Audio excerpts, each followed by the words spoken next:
Welcome to the Excel Still More podcast. I am your host, Chris Emerson. I'm here to encourage you in your walk with God.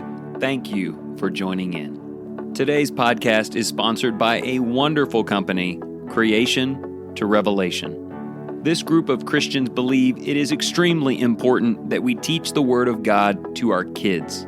They have original graphic illustrations from the beginning of the Bible to the end, featuring the beautiful and consistent presence of Jesus throughout.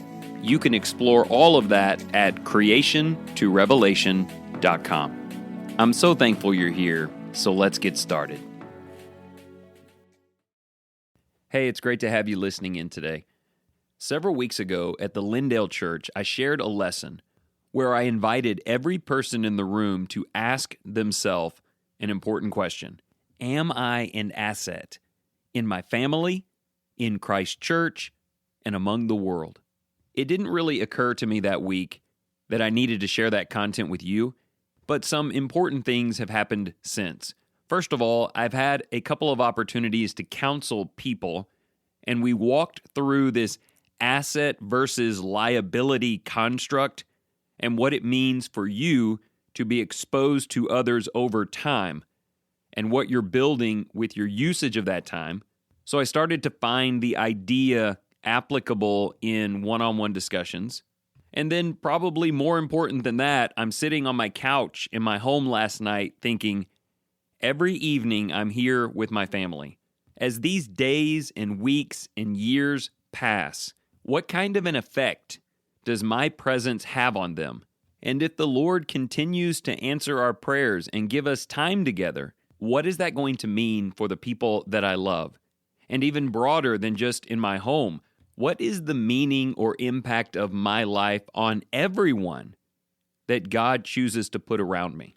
So anyway, at that point, I couldn't wait to get to the office today and record some of this for you, because the promise of this podcast series still holds. If it's working for me, I'm going to share it with you. So let's start this with a couple of needful definitions. Or actually, maybe I should start with an apology. If you're not a numbers person, a finance or investment person, terms like asset versus liability may not be so common to you. For reasons that I simply cannot explain, I've always had some fixation on those principles going way back. In fact, I remember many years ago, I had to choose between full-time gospel preaching work and taking over at an Edward Jones investment branch. And I pray, in fact, very often, that my decision has pleased God, but those principles still hold in my life and merge in with spiritual concepts in a way that at least connects for me, and I hope today it connects for you also. So an asset is something in your life that brings value to you, and greater value, even exponentially greater, over time. Assets are things like investments in real estate or stocks. They may not always be shiny. They certainly will have their valleys as well as their peaks. We're not talking about top performance, perfect behavior all the time. But time is their friend. So the longer you hold them, the more obvious it becomes that they will provide more value to you than they take from you. Liabilities are the exact opposite of that. Liabilities are things that you have in your life that decrease in value over time, and ultimately, they will take from you more than they give. Now, this doesn't mean that they're awful. Liabilities can be a lot of fun. They can have great high points and put a lot of joy in your life.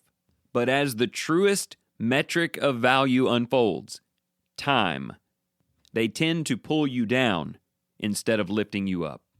Okay, you already know that I'm going to connect both of those ideas to you and ask you to evaluate not the things in your life, not even the people in your life, though that would be easy to do today and kind of low-hanging fruit.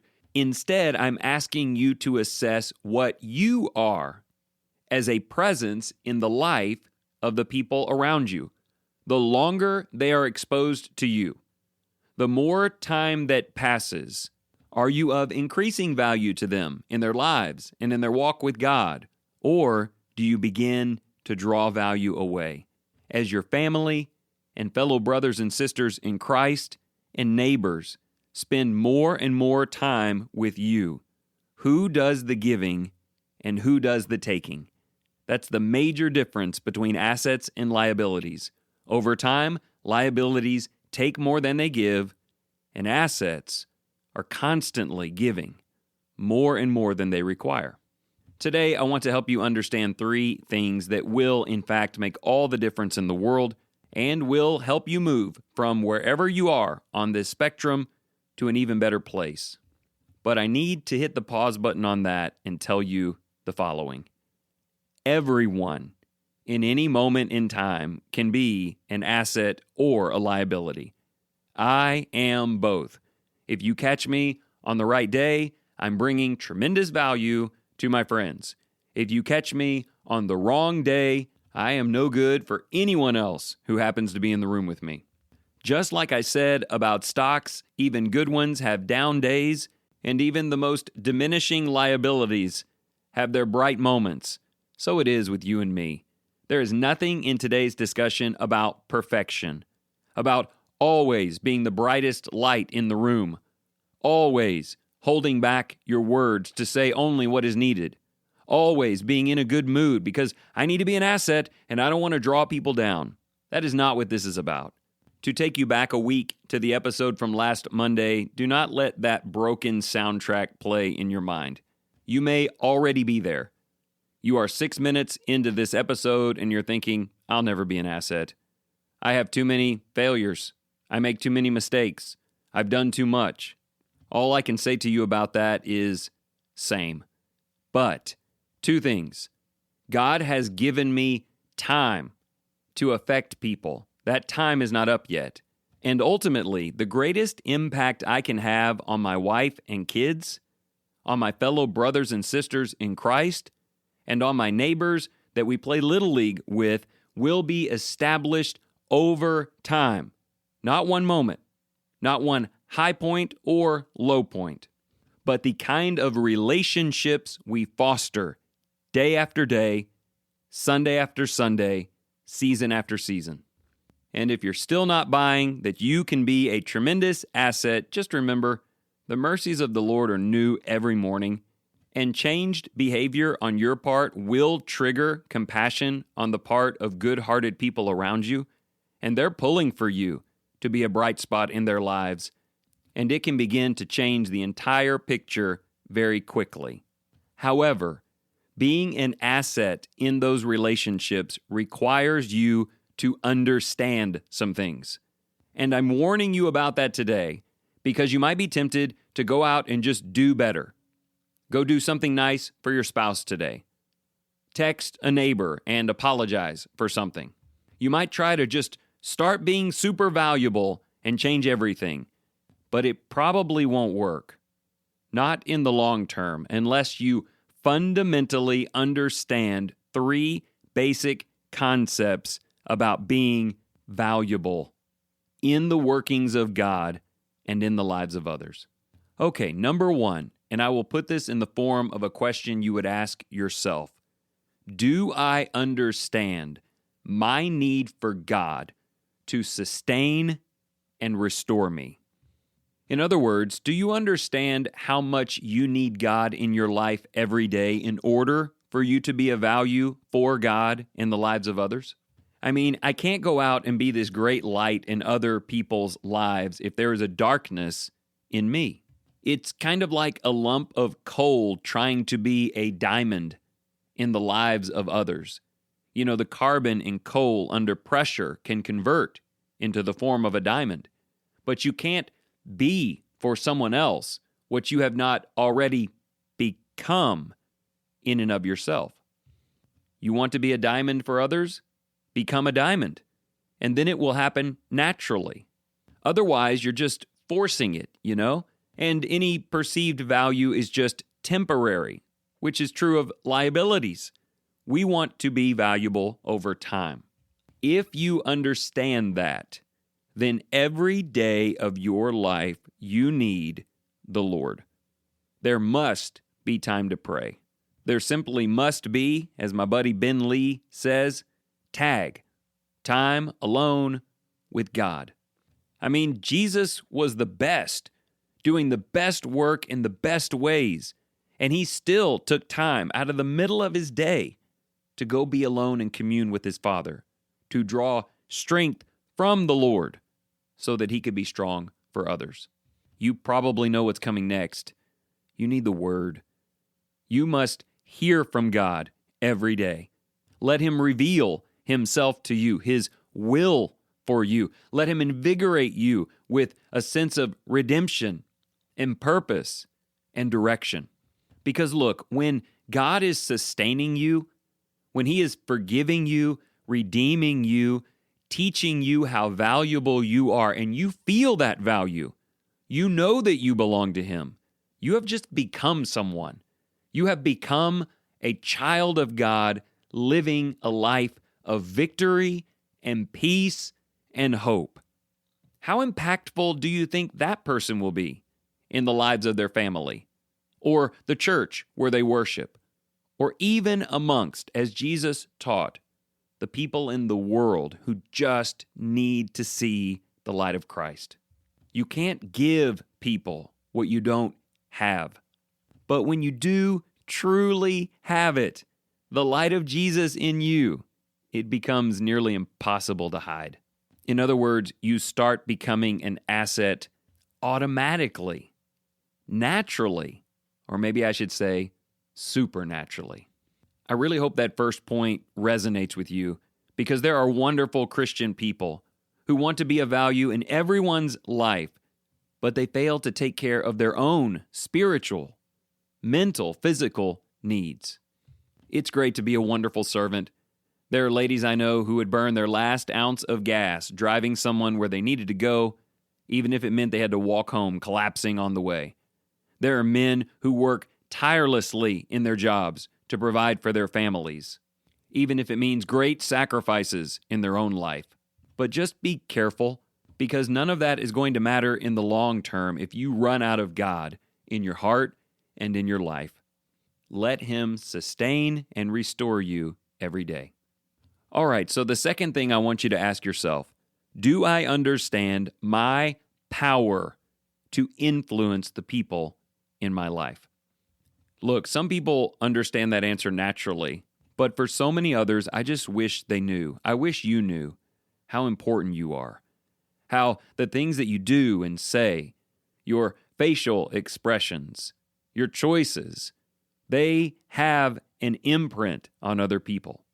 There are tremendous stories in the Bible of women whose faith led to raising faithful kids, or converting their unbelieving husband to Christ, or leading younger women to become great servants. Likewise, there are passages for men who are so influential to present their wives as sanctified before the Lord because of their good leadership in the home. Men who have helped entire churches awaken to their potential. You need to understand how important and valuable you are, if for no other reason than the fact that God made you and breathed of his eternal Spirit into you and sent his Son to die for you and restores you and keeps you alive for a purpose. What is that purpose? I don't know what it could be if it isn't being of value in the lives of your family and Christ's church and this world. I was doing some reading the other day about suicides in Hollywood by famous people. More sadly, was a list of the children of famous people, and those lists didn't even include the countless stories of overdoses and other needless tragedy. How low must you go? How far from God must you drift to believe that even ending your own life won't matter? But it does matter, because God has made relationships powerful, especially over time. Wherever you are, whatever stage in life, if you're still breathing, God believes you can help people get to heaven. It is astonishing to me that the universe creator uses the agency of people like us to lead others to eternal glory. But he does do that, and he is in you. I'll tell you this before we get to our last question. If you can just believe what you just heard and go to God in prayer today in gratitude for it, you will already be on this pathway of bringing value into other people's lives, giving them much more than you take, just by showing them the effects of this simple message, value in Christ. All right, one more question for you to ask yourself, which to me at least helps with my influence in this world. Do I understand my mission to show people that God's way is best? This was an important one for me because I know how to affect my brothers and sisters in Christ. I can make a list of 10 things right now. I know how to be a better influencer in my family, control a couple of these things, emphasize a couple of those things, and try to be consistent.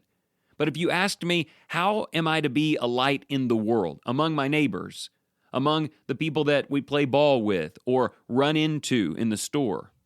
It's a little harder to define because my exposure to them and them to me is much more limited. Even if it's a coworker that you see 40 hours a week, there's only a certain amount of interaction time where you can make that difference. But I'm drawn to the great Romans chapter 12, verses 1 and 2. That passage says, "I urge you, brethren, by the mercies of God, to present your bodies a living and holy sacrifice, acceptable to God, which is your spiritual service of worship. And do not be conformed to this world, but be transformed by the renewing of your mind, so that you may prove what the will of God is, that which is good and acceptable and perfect." Those two verses wrap up everything we've done today. Your life should be filled with the mercies of God. You have a renewed mind because you understand who He is in your life and also how important you are. Now you go out and you prove to the world that God's will is good. God's will is acceptable in any life, and God's will is the most perfect and complete plan that has ever been made available to anyone, and it is available to you. Now, if my mission is to go out and show people that God's will works, that God's plan in Jesus is good, and that the roles that He has given me are to be honored because they are for my benefit and to His glory, then I've got a pretty good picture of what I need to do this week. First of all, I need to have a good attitude. No matter where I am, what we're doing, I am living with gratitude and salvation and in an eternal kingdom, and I will not let the passing weights of this world get in the way of that. Just an attitude like that over time can completely change the people around you. We can show people that God's plan for marriage is good and honor it and be positive about it, that God's will for worship is good and choose it and not be ashamed to tell people why we're choosing it over the other options that a lot of people choose. And while doing that occasionally probably won't help, doing it consistently and optimistically just keeps bringing value to those relationships and offers your unsaved neighbor something that they desperately need, even if they don't realize it yet. Now look, as we close this thing, you know we're not talking about perfection here, but you also need to be mindful that the clock is, in fact, ticking. And God is only going to give us so many more opportunities. We don't know how much time we have, but we know exactly how He wants us to use it. Refuel and be replenished by Him. Understand how important you are, and show people how great He is. Find life's greatest value and time's most wonderful benefit in being an asset.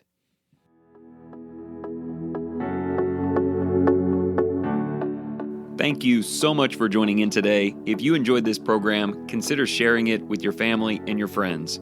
As always, you can go to excelstillmore.life to sign up for the email, order the 3-month journal, or just catch up on old episodes. And also, if you are looking for financial advice or future planning, give John Cunningham a call today, 205-913-1720. And remember this, whatever you choose to do today, in the name of the Lord Jesus, excel still more.